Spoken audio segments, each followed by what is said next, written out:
nachos, amigos, and welcome to Record Breakers, a music podcast where a group of friends gather together to share music with each other, like a book club for music, an album at a time. Take our turns, sharing and caring. I'm Petey Rave. Here with me is my team, my squad, my crew, my percussion team squad. My percussors and horn section people. We've got David. Toodaloo. We've got Matt. I still have that tiny, I call it a congalita, under my desk, but it's difficult to get to. Mm-hmm. And we've got Brett. And I brought my frog croaker, my claves, some egg shakers, and an ocarina that I can't play. Yes. But Yeah. But I am not a percussionist. I just have a piano, and you need to put things on top of a piano. Yes. I have been shown up. Nice. I mean, nice. I'm going to have to run around my house for some props. I had the basket nearby, The basket so of that lives on my percussion. piano that I don't ever use. Yes. Gimmicks on top of gimmicks. Exactly. Yeah. On the gimmick table. Yeah, we're here to talk about music. We're here to talk about an album. Speaking of a plethora of percussions and horns, we're talking about an album that I picked because I wanted to bring back some more Celia Cruz, and I wanted to kind of fast forward to several decades again, because last time we were several good 20-something years into her career, 25 years if you count 48 as the Wikipedia says, as the beginning of her career. 26. The math was bad then. The math is bad now. She was a veteran. She was a veteran in the music industry. Yeah. Then when we talk about Celia Johnny, but this time we're even fast forwarding even more. We were fast forwarding 30 to 27 years. Yes, 27 years, even more forward, into 2001, and the album that she released that year, and the team with her release that year, called La Negra Tiene Tumbao. Yeah, it's a fantastic album. Let's talk about expectations. I'll go with first the person that was there when we first talked about the album. Brett, what were your expectations coming into this album? Well, I remember some of it. I remember that I knew some of the story. I remember the background. So I had a little bit coming in that I was going to get, the Queen of Salsa. But I did not know how modern it was going to go. But I knew that it was going to be like, time period wise, it was going to be at the other end of the spectrum, but also be that turn of the millennium sound. So yeah. I had that, but I did not know any more than that. Mm-hmm. Let's go with someone who was following along with us. I think at the time I'd still listening to the podcast. Matt, what were your expectations coming into this album? I knew y'all had done that album. I think I listened to it. I don't remember anything from it. But I knew it was, I knew Celia Cruz was Cuban, so I was expecting complex rhythms that break my brain and make me jealous, because I'm just a little whitey. Yeah. And lastly, somebody who shouldn't have laughed. Sorry. And somebody who, as far as I know, is going to be a fresh experience for him, David. Someone who I also Drew, what's up, Drew? Hey, how's it going, Drew? Hey, I couldn't leave that one hanging. David, what were your expectations coming into this album? First thought it was. Also, how are the I Cavs thought doing? Yeah. Who cares? My first thought was that I was not familiar with the work of Celia Cruz, but then I heard Azúcar, and then it was like, oh, that's her. Yeah, yeah. And I recognize that she is a Afro-Cuban icon, an Afro-Cuban legend. And I was very much into this, and I loved the idea of her doing a modern album. So I was totally down for it. Celia Cruz, of course, is I would say the Afro-Cuban icon, the icon of the Cuban diaspora. Probably the most iconic, one of, if not the most iconic woman in Latin music. One of the most iconic people in Latin music in general, period. It's funny, I kind of pegged her last time, and last time or the time before, was the most iconic musician in Cuban history, and I don't remember who it was. I think it was Swagger that said, well, what about Ricky Ricardo? I'm like, no. Ricky Ricardo was Hollywood's Cuban. I would have fired him, Petey, for that. Which is understandable if you're like outside of like the perspective. If you're not Latinx and you're not like just Ricky even Ricardo, Petey. I mean, that's literally the only thing that anybody knows. That you, there are 3 entire generations that saw that product in reruns. Of I Love Lucy. So. But and not a lot of Spanish speakers. I do wish I had a 2-tone Ricky Ricardo jacket though. Yeah. And I think I kind of like did it softly then. But if anybody were to ask me now, I'd tell you no. Fuck Ricky Ricardo. He's a sellout. And a culture vulture. Like he's a rich white dude. But he helped make Star Trek happen. Yes, he'd make Star Trek happen, but doesn't change the fact that he was a rich white dude who stole African music and made millions off of it. Like, you know, he's not the Cuban icon. He's Hollywood's Cuban.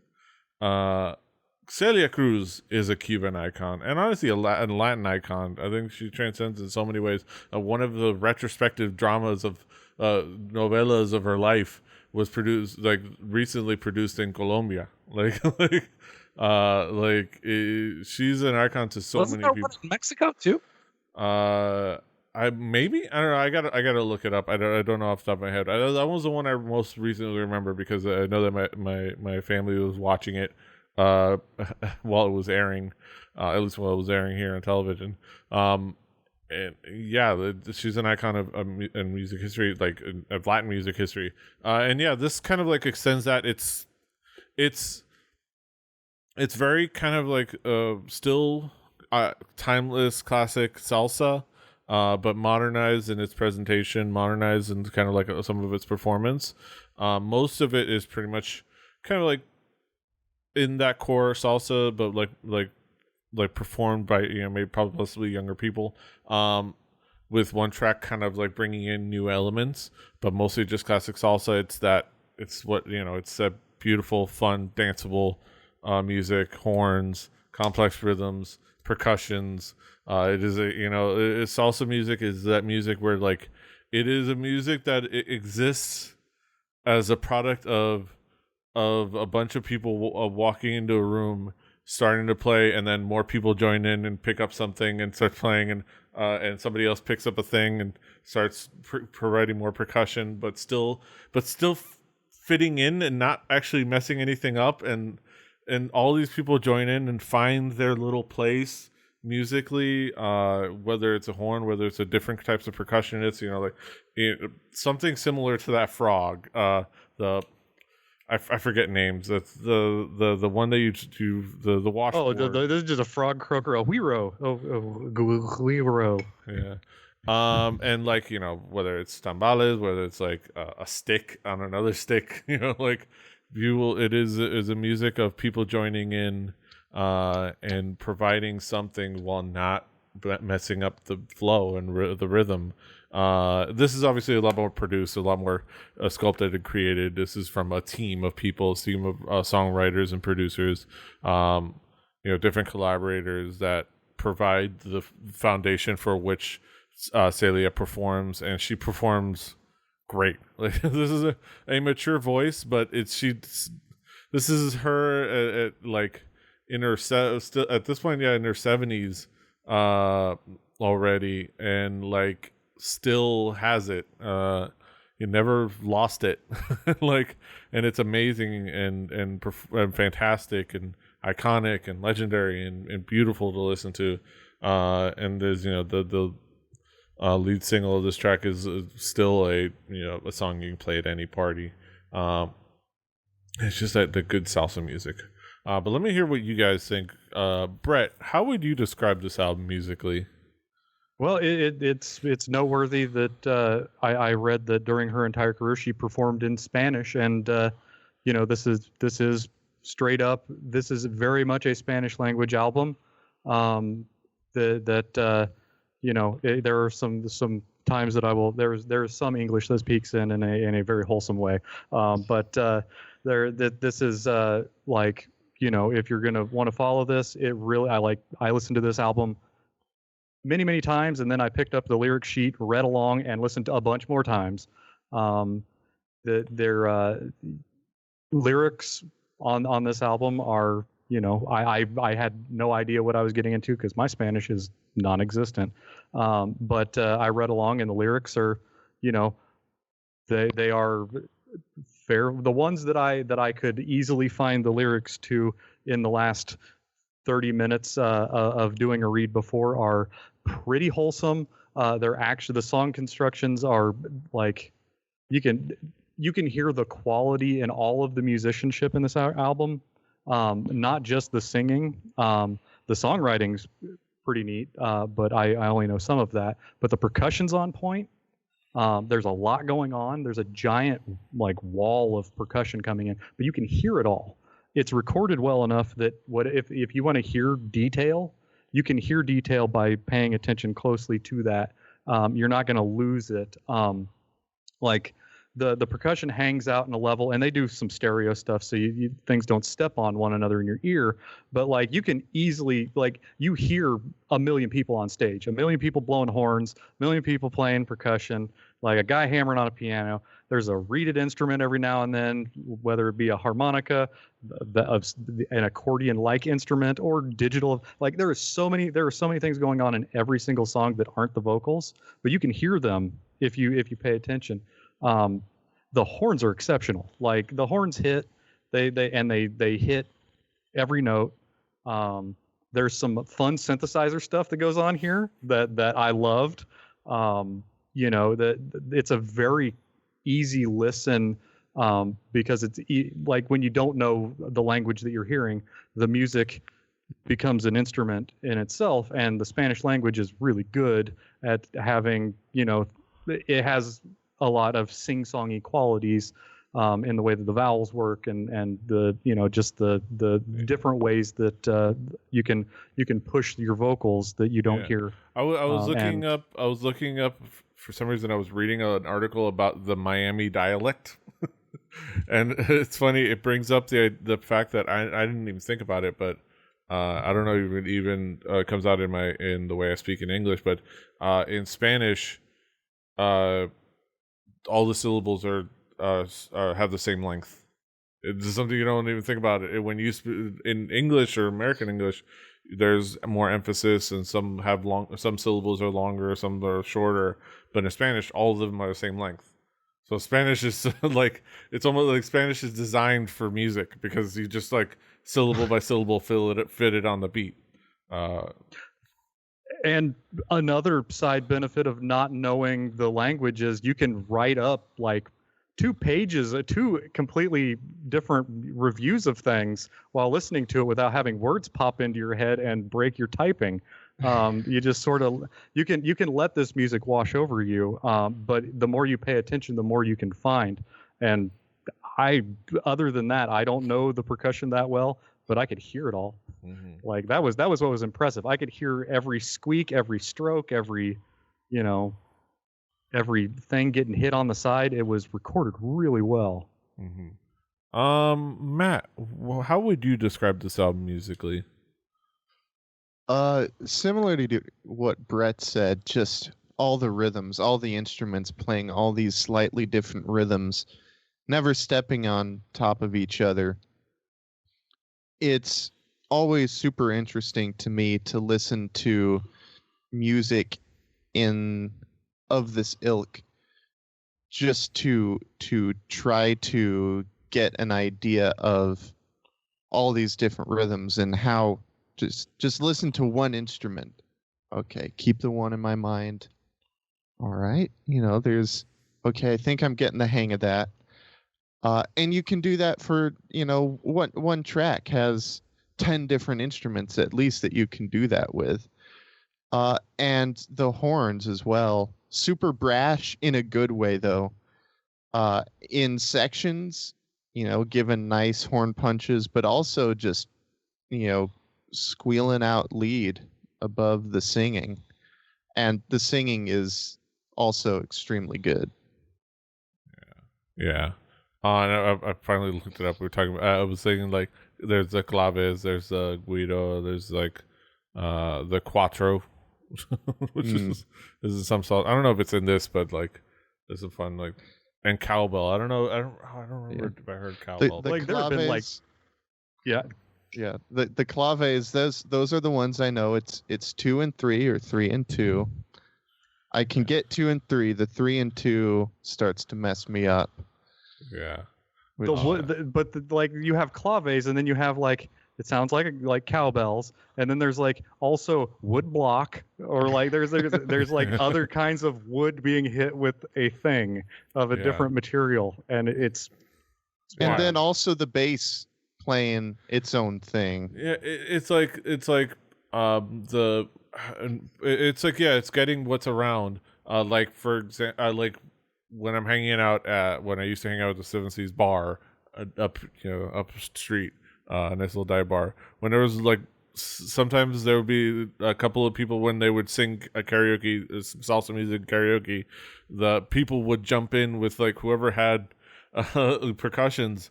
Like somebody had a cowbell, somebody had some claves, and then somebody else would just grab a barrel, like Never an leave home old-timey without your pocket claves. a barrel, and sit on the barrel, and then just slap the side of it and add percussion that way. And that's salsa music, honestly. I want to put that is the core of salsa music. But yeah, David, how would you describe this album musically? I almost don't want to really break this album down because it was such a joy. It was just a complete joy from start to finish. And Brett and Matt did such a great job with a lot of the album. But I want to talk about Celia Cruz because she is such a goddamn professional performer. This was a woman in her 70s who sounded vocally like she was at her peak. Just a great, not quite, I won't say baritone, that was aged, but it fit in perfectly with the music, and it adds to the Afro-Cuban mystique of her having more timbre in her voice than one would expect, and it just makes the entire package complete, given her voice is aged and a little bit lower than you would expect. But man, the entire album is just a joy. This is not to downplay the entire album as a package, but it is a party album. It is a non-stop party, and God, this was enjoyable. This was so enjoyable. And Celia Cruz as a vocalist on top of it was just a marvel to listen to. And just keeping in mind that at this point she was in her 70s, and very, very few singers ever have been in this much control and been this much in the pocket with all of the music surrounding her. And that was something to behold. How old was Shatner when he recorded that? Sorry. Seeking Major Tom. Like you said, very few, like elite company. Sure. Like Shatner, but I digress. Yeah. Yeah. Let's get into some of the tracks here. I mean, the obviously we start off with the title track. It's the first track on the album. It's the statement track. And it's an interesting like. It's also the interesting different track because it doesn't tell you. It does things that the rest of the album doesn't do because it was an experiment. It's bringing in a little bit more modern sound, bringing in a little bit more reggae, a little bit more bringing in a reggaeton singer into it. I'm talking about La Negra Tiene Tumbao, which translates to... The video's pretty good too, guys. The video's pretty good too. Yeah. It translates to the black woman has tumbao, which is the rhythm. Style. But like you would kind of like loosely translate to the style. So it's like black girls got swag. That's what it basically translates to. Black girls got swag, and like it is beautiful. It is a beautiful statement. And it's a confidence song, and it is an iconic song. The video is great. The song is great. This is one of those. It's still like making iconic tracks 50 some odd years into her career. That you play this at any party, people are moving. Like, it's definitely any Latin party, any Hispanic party, like any cookout. You know, like you this is gonna get people moving and dancing, and nobody's gonna complain. And people will be singing along probably. Like it is one of those, like it's still iconic. And then they mixes really cool modern styles with it, and kind of like does like it's something like Celia Cruz this late in her career still being willing to like, you know, listen to like her, you know, her producers and writers bringing in new ideas and like bringing in new sounds, which is awesome. And then it switches more into to like classic salsa, but more modernized. And the next track, Barriba Noa, it brings that really great fun salsa music, fall salsa. It's just fun, like the horns, the percussions, all of it comes together really well. Another track that kind of brings a little bit more old school flavor, partially mainly because of the writer. Tararea Kumbaya is the Johnny Pacheco track. Of course, bringing back Johnny Pacheco from Celia Johnny, the man who coined the term salsa. And did work with Kenny Burrell. And who's still with us, an icon who's still with us, and like he's out there, and it's just it warms my heart to know that he's still out there, Johnny Pacheco, and like an icon like that. And this brings that. It brings the even like within this. It's like when I listened to it and it got to the track, like I could like it. I don't know how to vocalize it, but I could feel the kind of like shift back into like more classic salsa. I know how you can vocalize it, Petey. Yeah. Azúcar. Which is it's just a fantastic thing. Also, another key track to that's Rocky Romero and the Havana Pitbulls. Key track to talk about with this album is not on this album, mainly because it gets name dropped twice in this one and say as ad libs. I think like thrice at some point. La Vida es un Carnaval, which was like her hit from I think a couple albums before. So she name drops it in this song as well, which is fantastic. Also, like Brett said, this is the point where she drops her English, and it is the most wholesome abuela thing that she does in the entire album.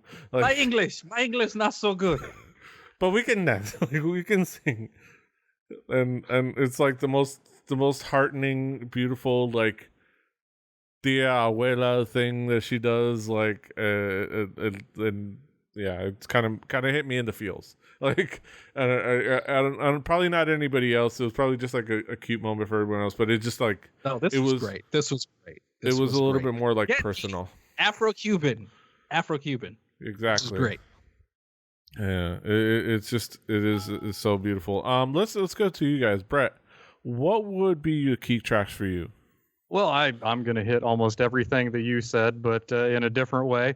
The album starts off really, really great. Title track. The beat and the horns are super strong, and the vocals. There's a solid hook and an earworm, and it's like the way that the horns come through after the hook, and just like, well, let's just play the hook again, but with horns, and it really cements the hook in a way that I enjoyed. Pa arriba nova. My Spanish is amazing. The Hoosier dialect, everyone. But the piano in the opening gave me like some almost like Jackson 5 tone, but then the horns and then the wall of percussion come along and they're like, no, we're doing something else here. But it's just that like that very piano, that the big piano sound that recorded really well. It was and also, the lyrics being the, hey, we're different, but like fighting with people that are different, that fighting with somebody that you disagree with is a lot of work and is no fun. Let's just not. Let's see, I can just keep talking about, I made notes for so many of these songs that all are pretty much the horns. But I will stop at, I mean, like especially the digital flute solo that we got in Que Culpa Tango Yo.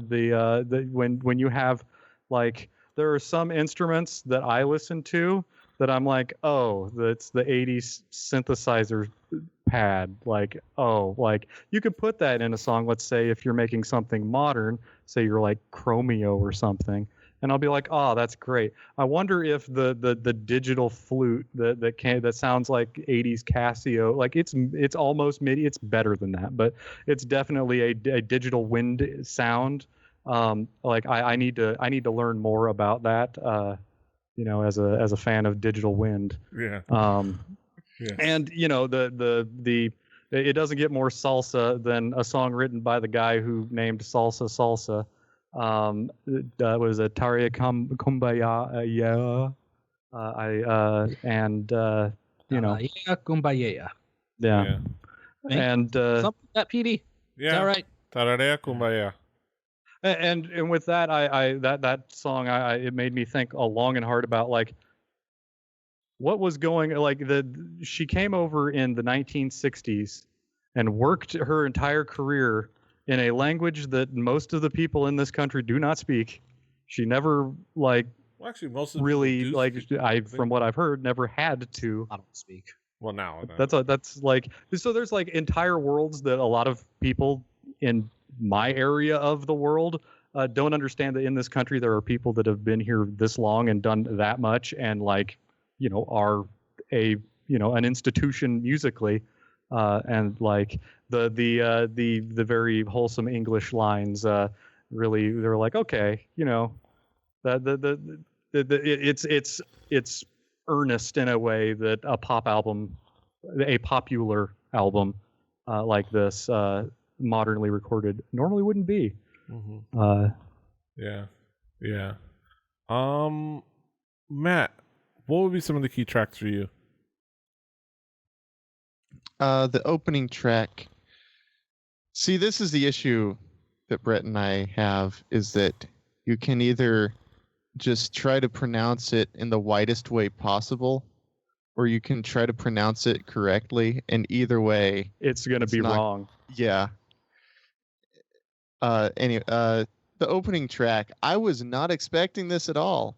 And certainly not from a woman who was 75 when this was recorded. Folks, when they get up to be that age, tend to be a little more set in their ways than others might be. And I'm like, damn son, folks, there's synthesizers in this here track. And it was, I would expect to hear this in a club today or earlier this year at least. When there are clubs to go to. Yeah. Remember clubs, everybody? If DeSantis wants, if you're DeSantis listening gets to this his way, podcast, no, you don't. Yeah. There's some clubs open right now. thanks to DeSantis Yeah. run our government. We'll see how that goes. Geographically, I don't hear a lot of salsa in the clubs that I could go to. I could probably find some that would be playing it, but it was very odd for me to think of an older woman having some of these lyrics are very much not grumpy old ladies lyrics. Yes. Yeah. Yeah, which I mean, it's a lot of collaborative writers, but yeah, like it's her being willing to sing these messages, which was really cool. Yeah. The next track, Pariba Nova. This was closer to what I was expecting. You know, every instrument is playing a different rhythm, different notes, and somehow it's not too busy. It's not muddy or overcrowded. It just works, and that's just what to me is almost magical about this type of music. It on Hay que empezar otra vez. This song was interesting to me on a production level, which, if I'm going to nitpick, at 2 minutes and 10 seconds and at 4 minutes 10 seconds, it just drops out in this super weird way. It almost sounds like maybe there was a recorded loop that just didn't loop quite correctly. And I always wonder about something like that. And but it was still good. And Corazon De Rumba, the beginning of this song was really interesting to me because it starts out much jazzier than most of the other tracks, to the point where I was like, am I gonna hear some big band arrangement of, like, is this gonna sound like a big band arrangement of an Afro-Cuban song? And it ended up not being that, and I guess I was a little disappointed because that would have been fun to hear, just because I like those big dense chords. All those clarinets. You love clarinets. Yeah. Well, King of the big band. let's not get hasty here. I like all the different notes being played at the same time, really close together. But no, it goes into, it was still a fun track, just not where I expected it to end up when it started. David, what would be some of the key tracks for you? Literally all of them. But to break it down a little bit, Hay que empezar otra vez. This one immediately takes you for a ride. It's like you're opening the door into a great big party. You're opening the door, and as soon as you open the door and walk in, the band starts playing. Celia's voice works really well here, and the horn section is not too far behind her in the production, and it works really, really well. They go really well together, and the song has a sudden, abrupt stop, but it doesn't feel like the wool or the rug is being swept from under you. It just feels like the end of the song, and it finished right in the right space. It doesn't stay too long. It doesn't feel too short. And you can visualize the band taking a bow as soon as the music stops. Déjenme vivir. It's a different groove, but it's still salsa, and I really, really dug it. It was a change of pace from the rest of the album. And Mi Mercancía, it has a little mini breakdown that is punctuated by a horn bleat that is made even better when Celia Cruz's vocals come back just at the right moment. Like, there are so many pieces of this album that are so well arranged and so well composed, just as if the entire band, Celia included, are just so ridiculously in sync with each other, and it's really, really impressive. Also, shout out to Mikey Perfecto, providing the reggaeton rap breakdown, which is Yeah, I'm It not was the unexpected. biggest. Yeah, it's unexpected and kind of adds really nicely. I'm not the biggest reggaeton fan. Small doses. Small Yeah. doses. It's fun. Yeah, Yeah, it worked. but it worked really well, and it added so much really cool things. But yeah, let's talk about conclusions. Brett, what would be your conclusion on this album as a whole? I mean, I listened to this album more than I listened to most. Like I just let it play on a loop for way longer than like I even imagined. Because this album isn't very long. It would loop, and like I just had no reason to ever turn it off. I was painting a dining room table with Do you these salsa beats. with Daisy to this album? Tell me. You did. No, I don't do. I only know how to flamenco, and I have to. That's because I like counting. And then counting a different. Yeah, no, I can't dance. But I can pass the ball really good and do a layup. Exactly. And so, this album's it's one of the albums that I get to listen to on this show that I would never listen to on my own. And like being able to now have two ends of it is nice. I enjoyed my time with it. Like it took me down paths, and it made Spotify start recommending me things.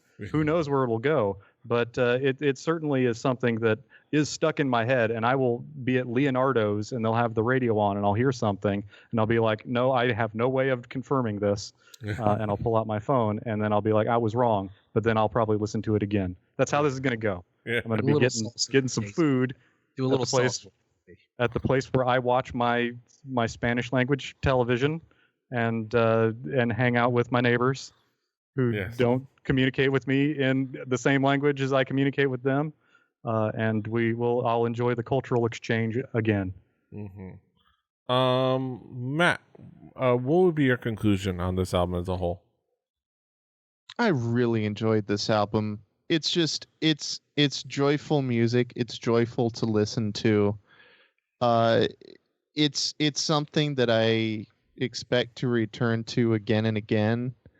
It is a lot of brass horns for listening in one run. But it even then it doesn't. I'm never fatigued listening to this album. I can keep listening to it. I don't need to take a break, unlike some albums we review on this podcast. Well, the problem with that album, there's just way too many horns playing all the time. Those horns never rested on that album. You had to put it down. Yes. Yeah. Spoiler alert for a future episode. No idea It what could you're be talking any of about, them. Petey. Yes. Yeah. Yes. Is that a heavy metal saxophone joke? Nope. Maybe. No. Although I read that the distortion pedal was originally created to try to sound like a saxophone or a cello. Love it. Nice. The more you know. David, what would be your conclusion on this album as a whole? This was such a joy. Like I exclaim with exclamation parts how much of a joy this was. I don't get albums very often where I can truly lose myself in them, and this was one of them. They all 10 tracks on this album hit differently, while still maintaining the same dimensions.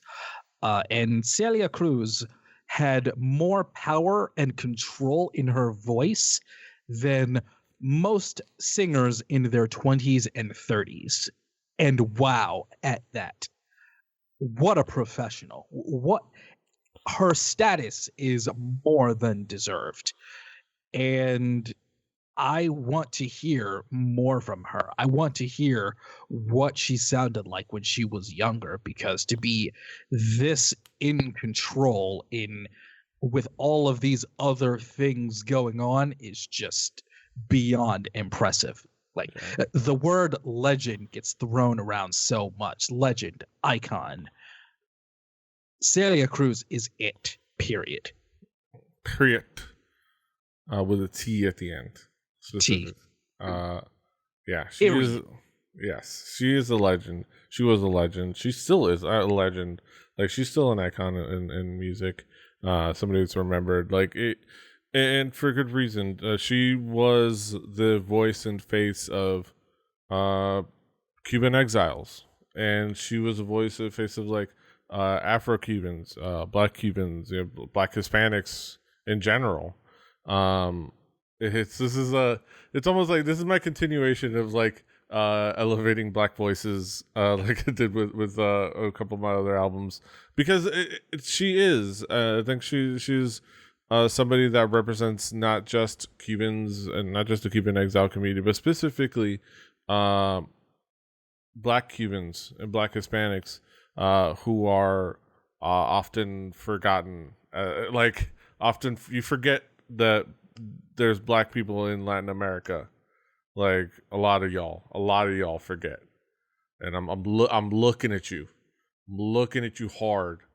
But how could that be, Petey? It's not like they're directly the place that got colonized by white people. Yes. So, and revolted against them. Yes. And won. White Europeans. There were colonizers who spoke Romance languages too. Remember that. Yes. I'm descended from them, just being honest. And I think you're still my good brother, Petey. Mm-hmm. And that she's an icon for a reason. And you can hear it in the music, in her voice, in her passion, in her emotion. You can see it in her. If you watch her performances, you can see it in her wigs. Her wigs are amazing and always have been. They were beautiful and they were always excellent. Reminded me of Grandma on some of her wigs. Mm-hmm. And she was a queen. She was a queen. And she served it. And this album is a great example of that. And it's not the last Celia Cruz album we're going to talk about. Eventually, we'll talk about her last like recorded album in the future. But that'll be a nice like little moment to kind of like cap it off. But it is just a beautiful album to listen to just at this point in her career. There's so many albums. She has a bunch of albums out there. You can go back and I would say, David, if you want to go back and just listen to Celia Johnny, her album with Johnny Pacheco, and that is like, it's her, the queen of salsa.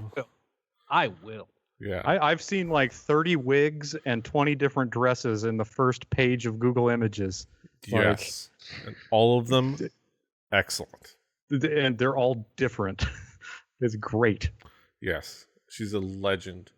And this is just another example of that, and I think she's important to know if you want to understand Latin music at all on any level. You need to know Celia Cruz, like, period. Like, you need to know her, and you need to know her legacy. She is still relevant. She's still somebody that is relevant to any Latinx persons of any age. I want to say. I don't want to know of any young folks that don't know Celia Cruz in the Latin community, because you don't get oír de nada. Tiene que saber de Celia Cruz. You heard it here. Celia Cruz. I agree. Wag of the finger. I completely agree, Petey. Mm-hmm. But yeah, those are our thoughts on Celia Cruz's La Negra Tiene Tumbao. Now we get to the main event of the evening. We get to the moment we've all been waiting for, our haiku reviews, where we sum it all up in poetic form. Let's get down to the nitty gritty. Haiku numero uno. Brett, what is your haiku? No, I'm not going to just tap out. The Queen of Salsa, more modern than last I heard. It was really fun. Matt, what is your haiku? Fantastic rhythms, singing and musicianship, study and party. Mm-hmm. David, what is your haiku? Before I give my haiku, I want to preface it by saying the third line is in all caps. Yes. An Afro-Cuban icon, with a few modern touches. I fucking loved this. Yes, yes. Of course, my haiku. Afro-Cuban queen solidifies legacy with not one step lost. There you go. Unlike me. Yeah, me too. Yeah. The album. Period. Yes, go check this out. Go check out a bunch of Celia Cruz's Seriously. music. I love her legacy. Of all the times we say this on the Record Breakers podcast, this is the one. This is the one. Mm-hmm. Yeah, those are our thoughts on Celia Cruz. La Negra Tiene Tumbao.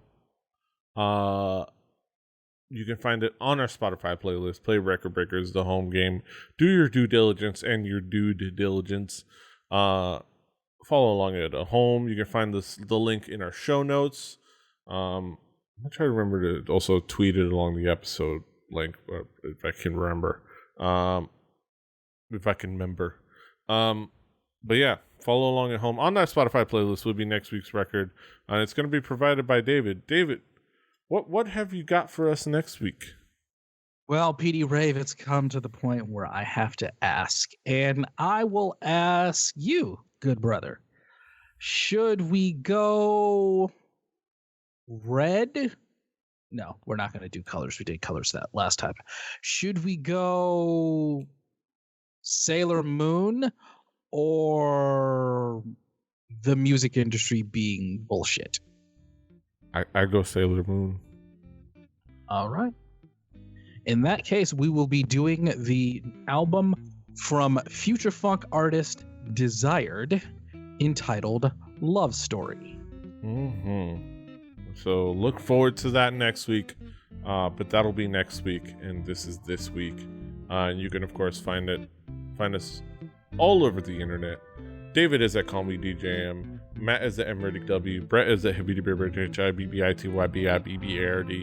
I'm at PD Rave. The show's at 4 Record Breakers. That's the number 4 Record Breakers. RecordBreakersPodcast.com. RecordBreakersPodcast@gmail.com. Rebelli.net for listening to other shows. Rebelli TV on YouTube and Twitch, where you can watch us record live. We're doing some getting ahead, so you might actually be able to come join us on a journey to get ahead of the podcast feed. So in the can, as they say. Exclusive you. Crawl up in the Record Breakers can. Yeah, so it could be a part of an exclusive future club. So come check us out and hang out. With that being said, I don't care. I'm not going to tell you how to live your life. Yeah, you can find us anywhere. Otherwise, you can find us anywhere you find podcasts: Apple Podcasts, Google Podcasts, Spotify, SoundCloud, Stitcher, Pocket Cast, Springer, all the different places. Like, share, subscribe, hit the bell, slap the walrus, spank the monkey, pluck the panther. Until next time, hasta Hasta luego. luego. Toodaloo. Hashtag find Luke. Rebelli Podcast, baby.